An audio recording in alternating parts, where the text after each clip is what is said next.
नमस्कार, जय हिंद, वंदे मातरम। स्वागत है आपका हरियाणा के सबसे भरोसेमंद न्यूज चैनल में। आइए नजर डालते हैं आज की बड़ी खबरों पर। किसानों, मजदूरों, बेरोजगार युवाओं और महिलाओं से जुड़ी अहम अपडेट। साथ ही जानेंगे पीएम किसान योजना की अगली किस्त कब जारी होगी। इसके साथ ही आज से प्रदेश में 10 से 15 नए नियम लागू हो रहे हैं जिनका सीधा असर आप पर पड़ सकता है। पेट्रोल, डीजल के ताजा भाव और मौसम का हाल। तो वीडियो को अंत तक जरूर देखें और चैनल को अभी सब्सक्राइब करें। हरियाणा के गुरुग्राम में बीती रात पुलिस और बदमाशों के बीच एक बड़ी मुठभेड़ हुई है। रंगदारी मांगने के इरादे से आए खूंखार दीपक नांदल गैंग के 4 शूटरों को पुलिस ने मार गिराया है। इस खूनी एनकाउंटर के दौरान बदमाशों की तरफ से भी पुलिस पर जमकर गोलियां चलाई गईं। पुलिस काफी समय से इन अपराधियों की तलाश में थी। इस बड़ी कार्रवाई के बाद इलाके में भारी पुलिस बल तैनात कर दिया गया है।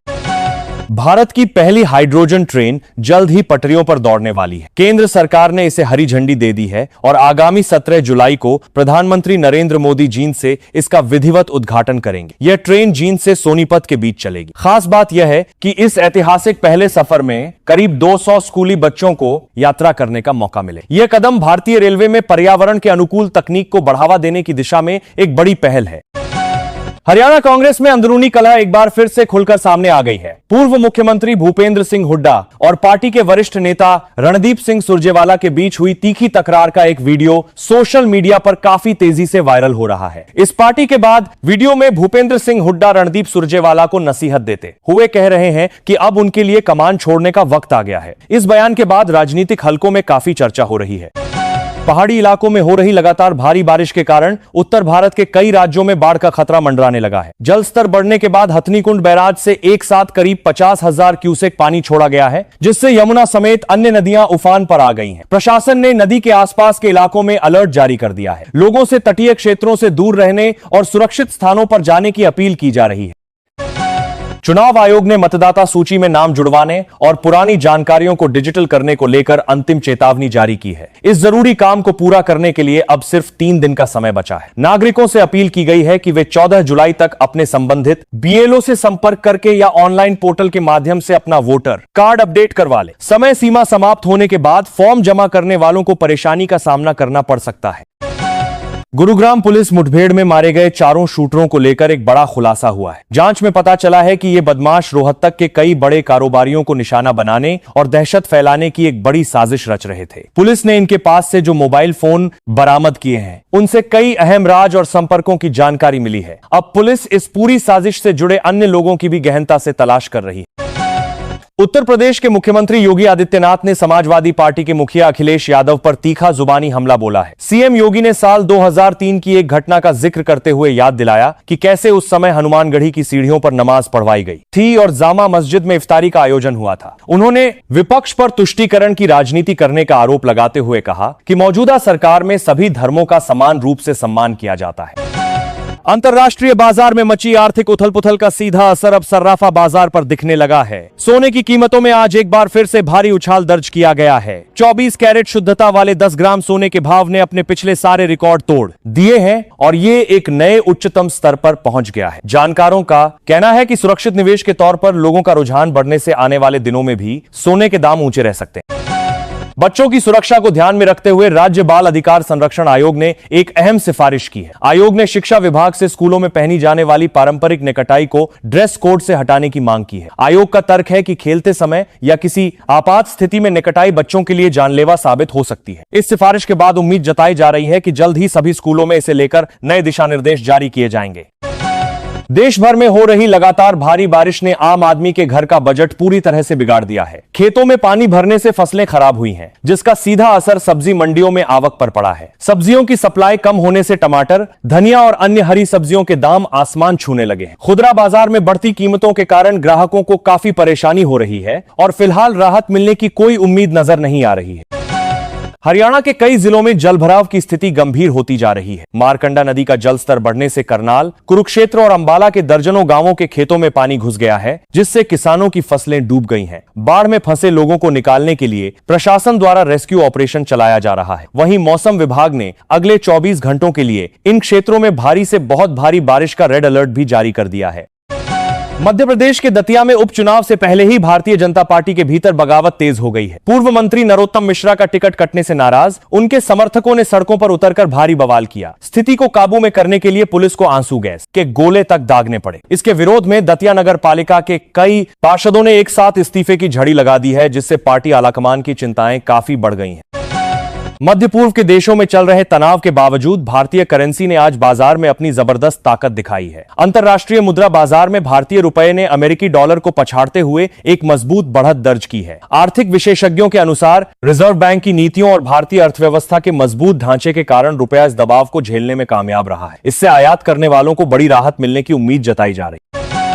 ईबीएस पेट्रोल के इस्तेमाल से वाहनों की माइलेज घटने और इंजन में आ रही खराबी की शिकायतों पर केंद्र सरकार ने सख्त रुख अपनाया है। केंद्रीय सड़क परिवहन मंत्री नितिन गडकरी ने वाहन निर्माता कंपनियों को स्पष्ट निर्देश दिए हैं कि अगर ईबीएस ईंधन की वजह से गाड़ी में कोई तकनीकी खराबी आती है तो कंपनियों को ग्राहकों के इंजन के पुर्जे बिल्कुल मुफ्त बदलने होंगे। सरकार के इस बड़े फैसले से वाहन मालिकों को काफी राहत मिली है। हरियाणा के हांसी स्थित चानौद गांव में चल रहा जल विवाद अब एक बड़े आंदोलन का रूप ले चुका है। पानी की उचित सप्लाई न होने से नाराज विभिन्न खाप पंचायतों ने राज्य सरकार को 14 जुलाई तक का अल्टीमेटम दिया है। खाप नेताओं ने चेतावनी दी है कि अगर तय समय तक नहरों में पानी नहीं छोड़ा गया तो वे आगामी 17 जुलाई को प्रधानमंत्री नरेंद्र मोदी की जींद रैली में जाकर सीधे उनसे आमना सामना करेंगे और अपना विरोध दर्ज कराएंगे।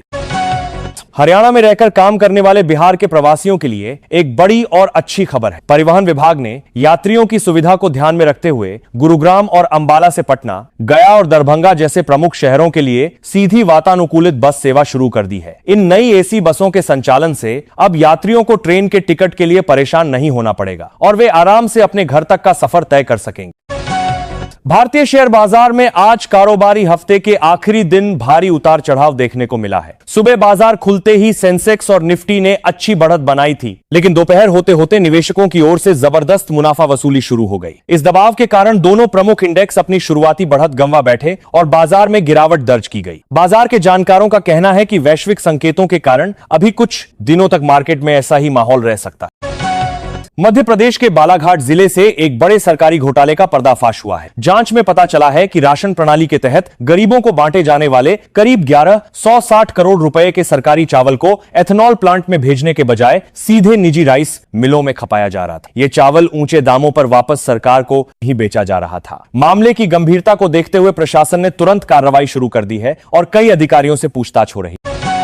सोने के साथ साथ अब चांदी की कीमतों में भी जोरदार तेजी देखने को मिल रही है। सर्राफा बाजार के ताजा अपडेट के अनुसार उद्योगों में चांदी की मांग अचानक बढ़ने और वैश्विक आपूर्ति में कमी के कारण इसके दामों ने जबरदस्त रफ्तार पकड़ ली है। बाजार विशेषज्ञों का अनुमान है कि अगर औद्योगिक सेक्टर में चांदी की खपत इसी तरह बढ़ती रही तो आने वाले त्योहारी सीजन तक आम आदमी के लिए चांदी के आभूषण खरीदना और भी ज्यादा महंगा हो जाएगा। हरियाणा के बहुचर्चित शिकोहपुर जमीन सौदे से जुड़े मनी लॉन्ड्रिंग मामले में प्रवर्तन निदेशालय ने एक बड़ा कदम उठाया है। ईडी ने दिल्ली की एक विशेष अदालत में आज अपनी स्टेटस रिपोर्ट सीलबंद लिफाफे में सौंप दी है। जांच एजेंसी ने अदालत को बताया है जीएनसी AAMAMA की इस पूरे प्रकरण में रियल एस्टेट कंपनी DLF की भूमिका की गहन जांच अभी चल रही है। इस ताजा अपडेट से कारोबारी रॉबर्ट वाड्रा और अन्य आरोपियों की मुश्किलें आने वाले समय में और बढ़ सकती हैं।